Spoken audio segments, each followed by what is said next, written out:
निकले हाँ छड़ सारी फिक्रा गांदे आए जालिम वापस जाओ जाओ जाओ मिट्टी दे कण कण विचों है आंदी ऐही गूंज है जालिम वापस जाओ। पहले भी कभी रोटियां बनाई थी ऐसे? नहीं, ये तो मोदी सरकार ने बनवानी सिखा दी। सानू आकेरन स्याकाली रातां ऐही सवेर दी पुकार वापस जाओ जाओ जाओ जागी अवामुन खैर मनाओ सब दी ऐही हुंकार वापस जाओ। सुनेगा सरकार नू सुनना पड़ेगा। नमस्कार, मैं रवीश कुमार। सतगुरु नानक परगटया मिट्टी धुंध जग चानण हुआ। सतगुरु नानक प्रकट हुए, धुंध मिटी है और जग में चांद सा प्रकाश हुआ है, रोशनी हुई है। आप सभी को गुरु पर्व की बधाइयां। आज कई चीजों से धुंध छट गई। एक देश एक चुनाव के पीछे बिना सोचे समझे नाचने गाने वाले लोगों ने आज देखा कि अगर इस देश में समय समय पर चुनाव ना होते रहते तो सरकारें कब का आवारा और अत्याचारी हो चुकी होती। जो बात एक साल में नहीं समझ आई वो यूपी चुनाव के कारण समझ में आ गई। इसलिए जब कोई नेता आपको यह समझाए कि एक देश एक चुनाव होना चाहिए तो खुद से एक सवाल कीजिएगा, जो नेता हजारों करोड़ रुपए के चंदे को बेनामी रखना चाहता है, बताना नहीं चाहता कि किसका और कितना पैसा है, कैसा पैसा है, क्या वाकई उस जनता के कुछ हजार करोड़ रुपए की चिंता है उसे, या फिर वह खर्चे के नाम पर चुनावों को खत्म कर जनता की ताकत को खत्म कर देना चाहता है। इस बात को लिखकर पर्स में रख लीजिए। प्राइम टाइम के बाद इस पर विचार कीजिएगा।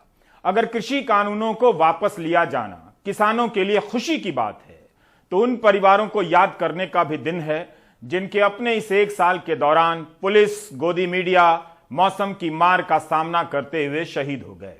आज उन 700 किसानों को याद करने का दिन है जिनके लिए आज भी इस देश के प्रधानमंत्री ने एक शब्द नहीं कहा। क्या आप यकीन कर सकते हैं कि एक आंदोलन के लिए इस देश के 700 किसान शहीद हो गए और उस देश के प्रधानमंत्री ने इस एक साल के दौरान एक शब्द नहीं कहा। इन तस्वीरों में आप किस किस को नाम से पहचानेंगे और किस किस का नाम लेंगे? ये उन शहीदों की तस्वीरें हैं जिन्हें इस देश में आतंकवादी कहा गया। कहान सिंह, धन्ना सिंह, गज्जन सिंह, जनक राज, गुरुदेव सिंह, गुरजंत सिंह, बलजिंदर सिंह, लखवीर सिंह, करनैल सिंह, राजिंदर कौर, गुरमैल कौर, मेवा सिंह, अजय कुमार, कश्मीर सिंह, बाबू सिंह, बीना रानी, सुखमिंदर सिंह धेपी, सोहन लाल शर्मा, मोनित बसु, विकलांग किसान मनोज शर्मा, रवि कुमार बंगा को याद कीजिए। 700 किसानों की मौत हुई है और इन लोगों ने किसी संगठन के भड़काने के नाम पर अपनी जान नहीं दी।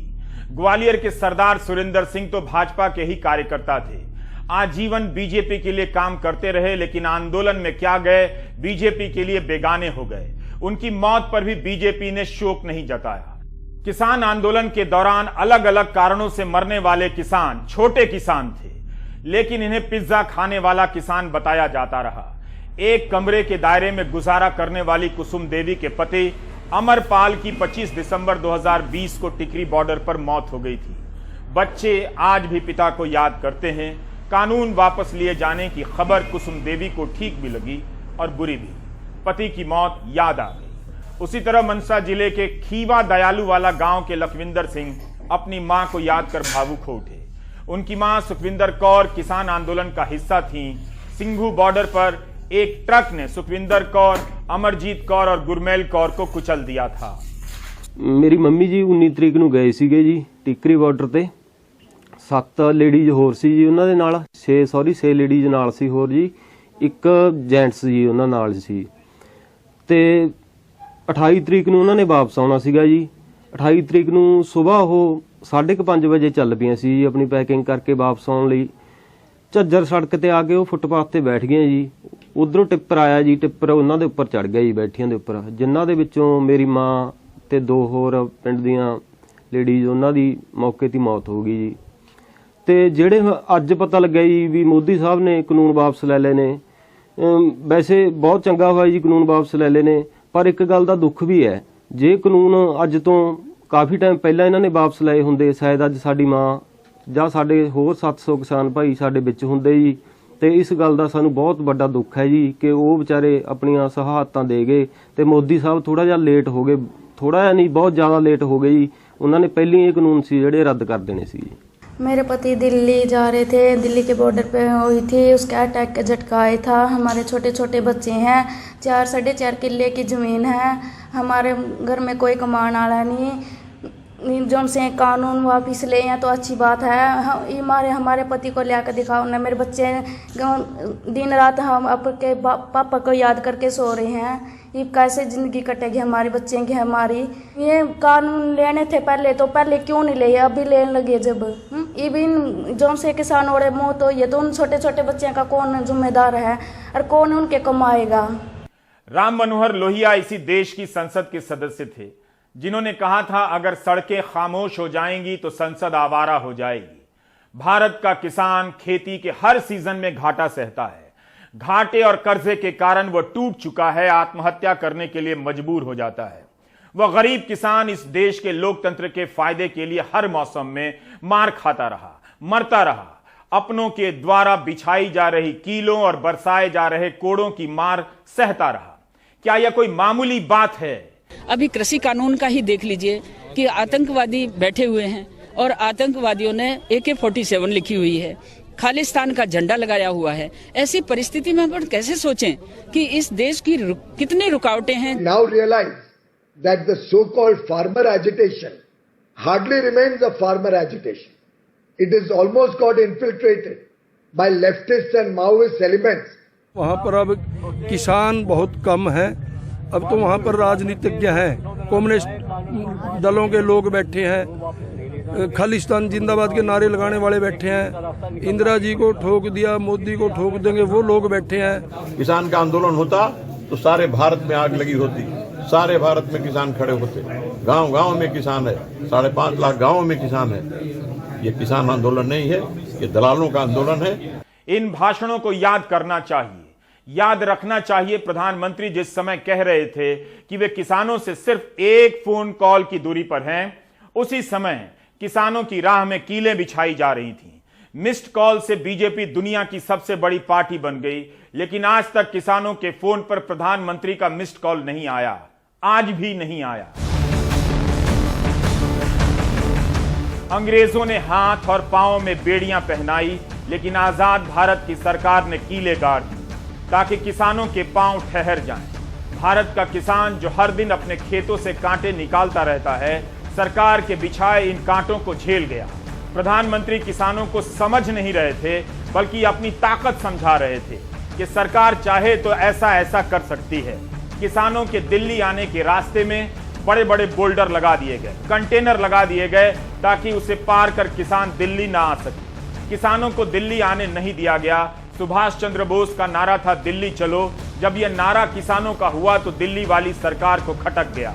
मैं दिल्ली के लोगों की भी बात कर रहा हूं जो साल भर ट्रैफिक जाम में रहते हैं, लेकिन किसानों के कारण ट्रैफिक का जाम सबसे ज्यादा खटकने लगा। किसानों ने देख लिया कि लोकतंत्र का रास्ता जाम कर दिया गया है।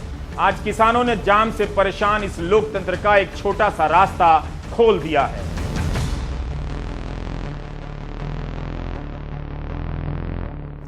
टूल किट का बवाल खड़ा किया गया कि अंतर्राष्ट्रीय ताकतें देश के खिलाफ लगी हैं। 20 साल की दिशा रवि के साथ क्या हुआ? गोदी मीडिया को आगे कर एक भीड़ खड़ी की गई किसानों के खिलाफ। गोदी मीडिया के जरिए पहले मिडिल क्लास को किसानों के विरोध में खड़ा किया गया, फिर उस मिडिल क्लास को महंगाई से मरता छोड़ दिया गया।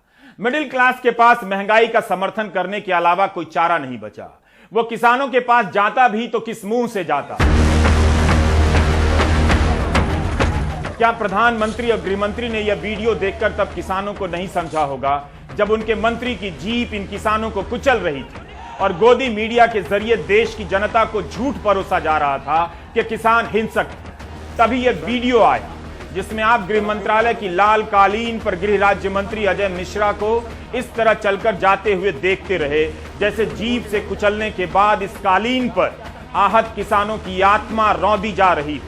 जिस दरवाजे पर यह वीडियो खत्म होता है वह गृह मंत्री अमित शाह का कमरा है। मंत्री जी लगातार सवाल उठ रहे हैं। क्या प्रधानमंत्री ने अपने मंत्री अजय मिश्रा के उस बयान को नहीं सुना होगा जिसमें वो कह रहे थे कि 2 मिनट लगेगा यहां से खाली करा देने में? सुधर जाओ, नहीं तो सामना करो आके, हम आपको सुधार देंगे, 2 मिनट लगेगा केवल। अगर किसानों के प्रति नीयत होती, नीयत में पवित्रता होती तो इतना सब होने के बाद भी अजय मिश्रा मंत्री पद पर नहीं रहते, जिनका बेटा इस केस में जेल में है किसानों के मारने के जुर्म में, आरोप में, और सुप्रीम कोर्ट हर सुनवाई में फटकार लगा रहा है कि बचाने की कोशिश हो रही है। तालाबंदी के बीच किसानों को अंधेरे में रखकर अध्यादेश लाया जाता है, किसान आंदोलन करते हैं, फिर संसद में कानून भी पास होता है, सरकार कोर्ट में किसानों के खिलाफ मुकदमा लड़ती है। इसलिए जब कृषि कानूनों को वापस लेने के लिए प्रधानमंत्री मोदी प्रकाश पर्व को चुनते हैं तो बहुत सारे उनके फैसलों और चुप्पियों को भी रोशनी में लाना जरूरी है, जिन्हें अंधेरे में रखने की कोशिश की जा रही है। मैं आज देशवासियों से क्षमा मांगते हुए सच्चे मन से और पवित्र हृदय से कहना चाहता हूं कि शायद हमारी तपस्या में ही कोई कमी रही होगी, जिसके कारण दिए के प्रकाश जैसा सत्य कुछ किसान भाइयों को हम समझा नहीं पाए। जिन किसानों को साल भर आतंकवादी कहा जा रहा था, उन्हें कब दिए के प्रकाश जैसा सत्य समझाने की कोशिश हुई? कब? जनवरी के बाद से सरकार ने किसानों से बात नहीं की है। तपस्या किसानों ने की, लेकिन प्रधानमंत्री कह रहे हैं उनकी तपस्या में कोई कमी रह गई। 700 किसानों ने जान दी, लेकिन तपस्या प्रधानमंत्री कर रहे थे। आज भी उन्होंने किसानों के आंदोलन को कुछ किसानों का आंदोलन कहा, यानी कानून वापस हुआ, किसान आंदोलन के प्रति नजरिया नहीं। सरकार अब भी इन किसानों को अमीर किसान और कुछ किसान के रूप में देखे जा रही है। यह थी सरकार की तपस्या, किसानों के खिलाफ किसान सम्मेलन के जरिए अपना किसान खड़ा करने की तपस्या, यह साबित करने की कि किसानों के आंदोलन में कुछ किसान हैं, अमीर किसान हैं। सरकार ने किसान आंदोलन के खिलाफ भयंकर प्रचार युद्ध छेड़ा था। राज्यसभा में कांग्रेस सांसद नासिर हुसैन, राजमणि पटेल के सवाल के जवाब में कृषि मंत्री नरेंद्र सिंह तोमर ने कहा था कि सितंबर 2020 से जनवरी 2021 तक केवल 5 महीने में 7.25 करोड़ से अधिक की राशि खर्च की गई कृषि कानूनों से जुड़े भ्रामक बातों के प्रचार को खत्म करने के लिए। करीब 68 लाख रुपए की लागत से फिल्में बनाई गईं किसानों को समझाने के लिए। अगर प्रधानमंत्री किसानों के लिए तपस्या कर रहे होते तो सर फोड़ने वाले वीडियो के बाद हरियाणा की सरकार उस अफसर के बचाव में नहीं आती और जिसके खिलाफ कार्रवाई के लिए किसानों को आंदोलन पर नहीं उतरना पड़ता। अगर प्रधानमंत्री तपस्या कर रहे होते तो अजय मिश्रा आज मंत्री नहीं होते। शायद तपस्या में इस बात की कमी रह गई होगी कि कीलें कम बिछाई गईं, सर कम फोड़े गए, किसानों पर जीपें कम चलाई गईं। अगर बात तपस्या और नीयत की होती तो यह बात किसानों को बुलाकर भी कही जा सकती थी, लेकिन प्रधानमंत्री ने इसका ऐलान भी एक तरफा तरीके से किया, अचानक किया। जिस तरीके से अध्यादेश के जरिए यह कानून लाया गया था, अचानक लाया गया था। किसानों को पता है कि यूपी का चुनाव है, इसलिए वापस हुआ है ताकि उनके बीच बीजेपी के नेता जा सकें। शायद इसलिए किसानों ने तुरंत आंदोलन के खत्म होने का ऐलान नहीं किया।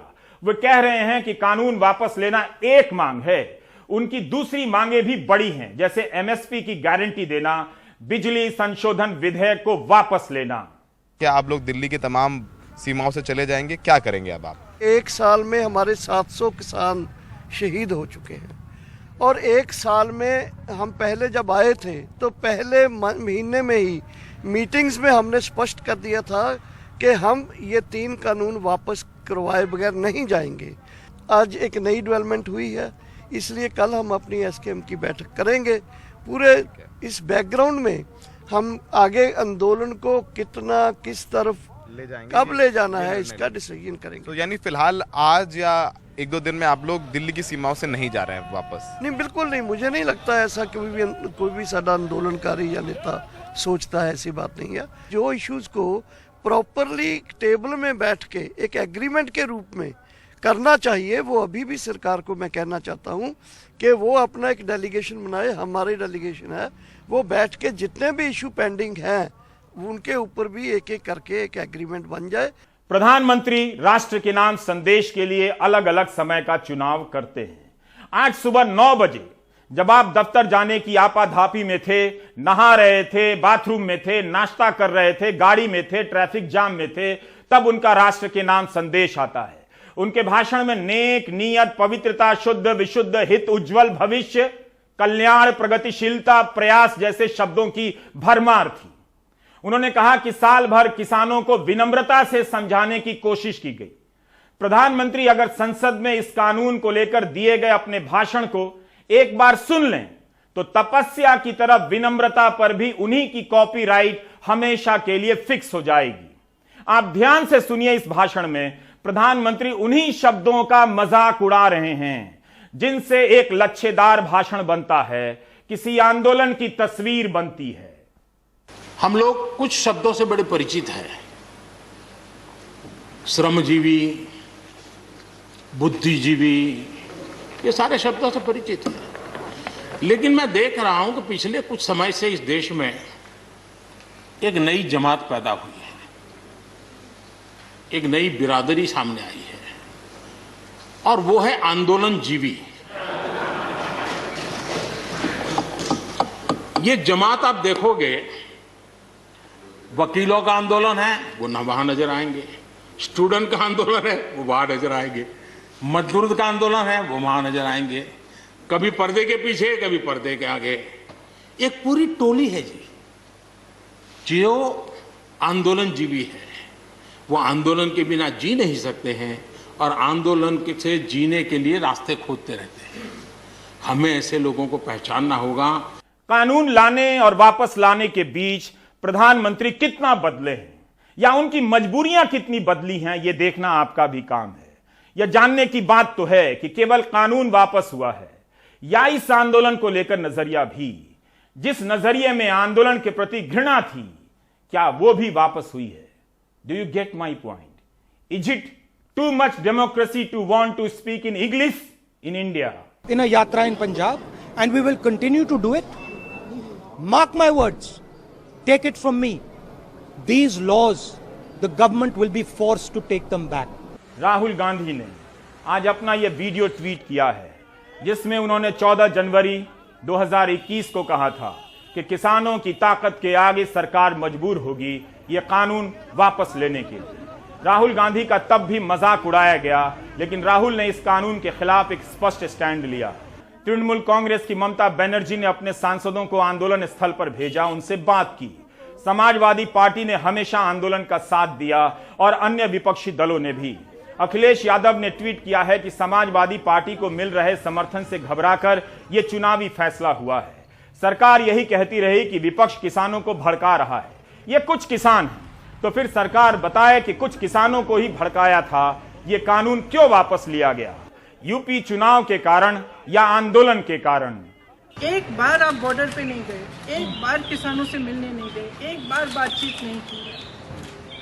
जहां हत्याएं हो रही हैं वहां भी नहीं गया, इतना पास आकर नहीं गए। तो आज अचानक क्या हो गया? स्पष्ट है चुनाव आ रहा है। 2015 में मोदी सरकार भूमि अधिग्रहण कानून में संशोधन का बिल लेकर आ गई। उस समय बहुमत के जोश से लबालब सरकार कुछ भी कर सकती थी, लेकिन राहुल गांधी ने सिर्फ सूट बूट की सरकार कह दिया। लाखों रुपए का सूट नीलाम भी करना पड़ा और संशोधन पास भी नहीं हुआ। राज्यसभा में सरकार के पास बहुमत होता तो शायद यह संशोधन कानून बन जाता, लेकिन उसके बाद राज्यों के जरिए उन्हीं संशोधनों को लागू कराया गया। इसी साल अगस्त में हरियाणा ने भूमि अधिग्रहण कानून में एक संशोधन किया है। पीपीपी प्रोजेक्ट के लिए जमीन लेने से पहले 70% किसानों की रजामंदी जरूरी नहीं होगी। सवाल यही है कि क्या भूमि अधिग्रहण की तरह यह कानून भी अब पिछले दरवाजे से टुकड़ों टुकड़ों में राज्यों के रास्ते लागू किया जाएगा। एक संयोग और है, 2015 में भी बिहार का चुनाव होने वाला था, इसलिए भूमि अधिग्रहण बिल पास कराने की जिद सरकार ने छोड़ दी, एक कमेटी को भेजकर भूल गई। 2019 में बिल लैप्स हो गया। यूपी चुनाव ना होता तो क्या यह कानून वापस होता? प्रधानमंत्री नरेंद्र मोदी ने फैसला कर दिया कि तीनों कृषि कानून वापस लिए जाएंगे। सबसे पहली प्रतिक्रिया क्या होगी आपकी? उन्होंने घोषणा करी अभी। क्या आपको लगा था कि अचानक से इस तरह से कभी फैसला आएगा और प्रधानमंत्री सुबह उठ के आएंगे? हाँ पता। अच्छा पता। आगे भी पता, बातचीत होगी। लेकिन चर्चा तो ये हो रही है कि चुनाव है उत्तर प्रदेश का सर पर, और जिस तरह की अभी हाल फिलहाल में कुछ फैसले आए हैं उससे लग रहा है कि कहीं न कहीं डर गए हैं और इसलिए उन्होंने इस तरह से अचानक से फैसले। किसी का डर भय का तो नहीं हम दिखाना चाहते, कौन डर गया कौन नहीं। मतलब किसी ने कहा है नहीं जी, बात नहीं करी तो ऐसे ही उठकर चले जाए। बात तो करी ना सर, घोषणा की प्रधानमंत्री जिन्होंने कानून लाया, जिन्होंने घोषणा की टीवी पे। टीवी पे घोषणा से देश थोड़ा चल जाएगा। टीवी पे घोषणा से घोष चल रहा, 15 लाख रुपए कहाँ है?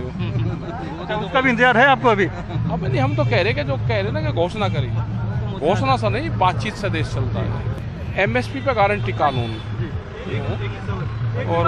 और जो मामले हैं उस पर बातचीत हो। किसानों ने इस आंदोलन में कई पड़ाव हासिल किए। हिंदू मुस्लिम में बांटने का प्रयास हुआ तो मुजफ्फरनगर दंगों को लेकर माफी मांगी। मुजफ्फरनगर की महापंचायत में राकेश टिकैत ने अल्लाहू अकबर, जय श्री राम और वाहे गुरु के नारे को जिंदा कर दिया।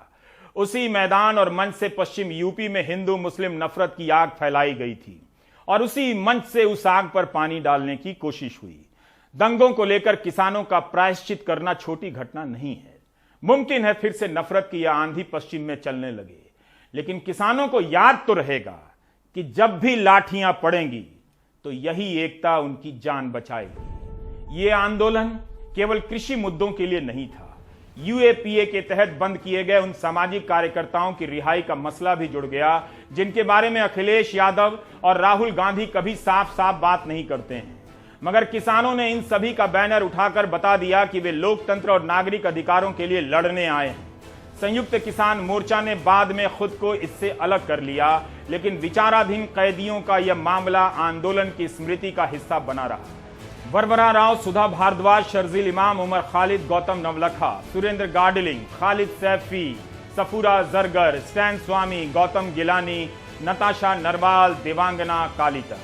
नताशा नरवाल के पिता महावीर नरवाल को किसानों ने मंच पर भी बुलाया। नताशा के पिता अब इस दुनिया में नहीं हैं, न स्टैन स्वामी हैं।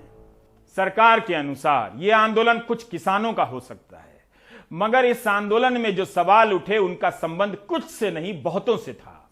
किसानों ने हर अपमान को सहा और आंदोलन की ताकत को स्थापित किया। उस सिविल सोसाइटी को खड़ा कर दिया जिसे राष्ट्रीय सुरक्षा सलाहकार युद्ध का नया और चौथा मोर्चा बता रहे हैं। जिस आधार पर डोभाल ने यह बात कही, उस आधार पर किसान आंदोलन और नागरिकता कानून विरोधी आंदोलन को भी निशाना बनाया गया। हम नहीं जानते कि किसानों का आंदोलन आखिरी आंदोलन है या और आंदोलनों की शुरुआत। शायद पुलिस और राष्ट्रीय सुरक्षा सलाहकार बेहतर जानते होंगे। किसान भी जानते थे, तभी उस दिल्ली की सरकार के बुलावे पर जाने के बाद भी नीचे बैठकर अपनी रोटी खाई।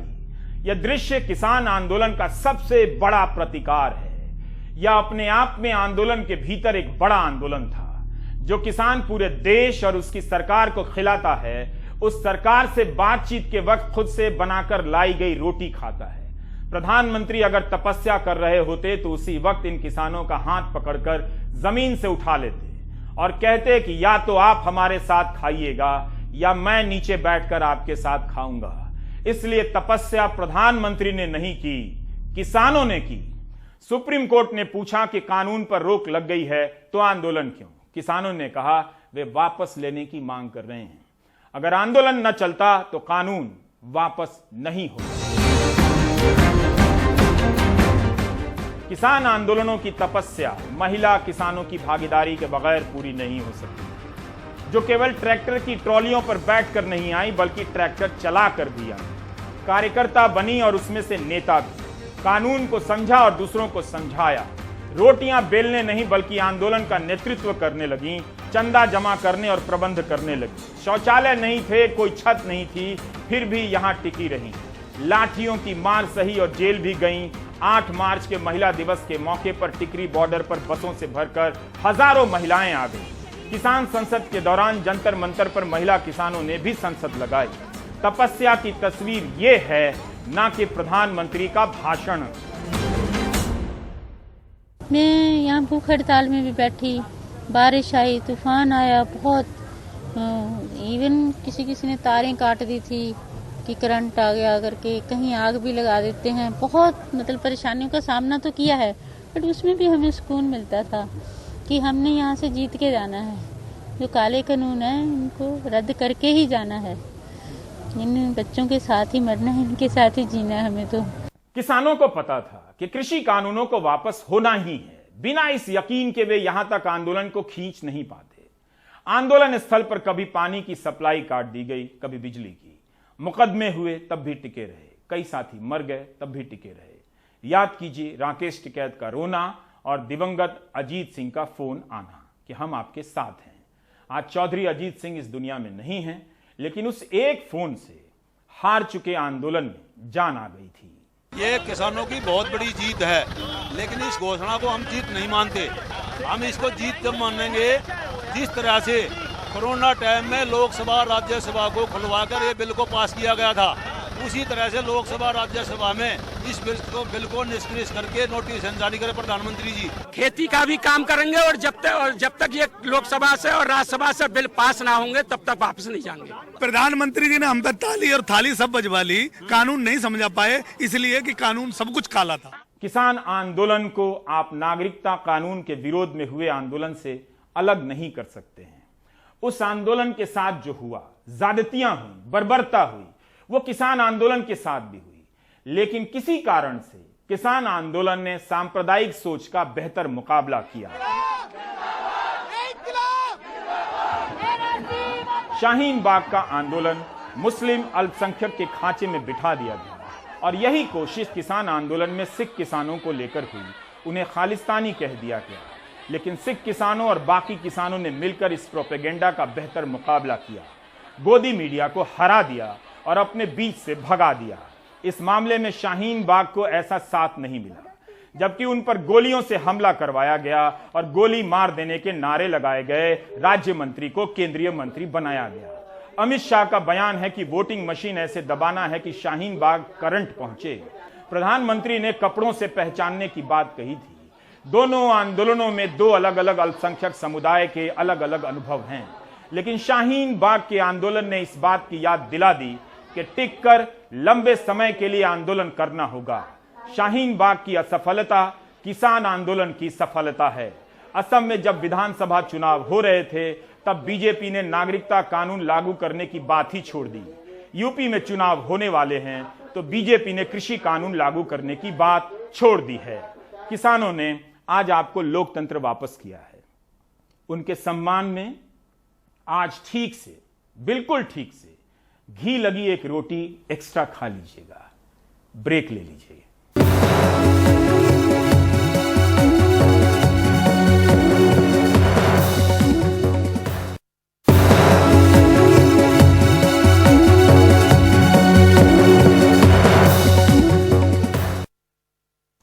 गोदी मीडिया आज सदमे में होगा या फिर प्रधानमंत्री की तारीफ में अपनी झेप छिपा लेगा। गोदी मीडिया ने किसान आंदोलन पर हमला कर दिया, किसान आंदोलन ने गोदी मीडिया को आंदोलन से बाहर कर दिया। आज गोदी मीडिया करे तो क्या करे, बोले तो क्या बोले। हम उस भारत से आते हैं जहां मीडिया का एक छोटा सा हिस्सा भारत में लोकतंत्र को बचाता है। हम उस भारत से आते हैं जहां गोदी मीडिया भारत के लोकतंत्र की हत्या करता है। मीडिया को भी जागना होगा, मीडिया को भी जागना होगा, सत्य देश को दिखाना होगा, सत्य देश को दिखाना होगा। सही रिपोर्टिंग करते अगर तुम, सही रिपोर्टिंग करते अगर तुम, न आरोप लगे होते अन्नदाता की मांगों को जो पहले मान गए होते। एक साल से झेल रहे, एक साल से झेल रहे, ऐसे हालात नहीं होते। अरे धन्य हमारे सेनापति का, धन्य हमारे सेनापति का, धन्य हमारे सेनापति का, लाल है वो इस मिट्टी का, लाल है वो इस मिट्टी का। होते नहीं राकेश टिकैत, होते नहीं राकेश टिकैत, जेल में सड़ रहे होते। अन्नदाता की ताकत को जो पहले मान गए होते। अच्छा, किसान आंदोलन में 100 से ज्यादा कविता आप लिख चुके हैं? जी जी, मैंने 115 कविता अब तक लिखी है, और कविता नहीं, मैं दर्द का हूँ अपने देश के अन्नदाता का, जो उन्होंने दर्द 1 साल से देश के जनता को दे रखा है।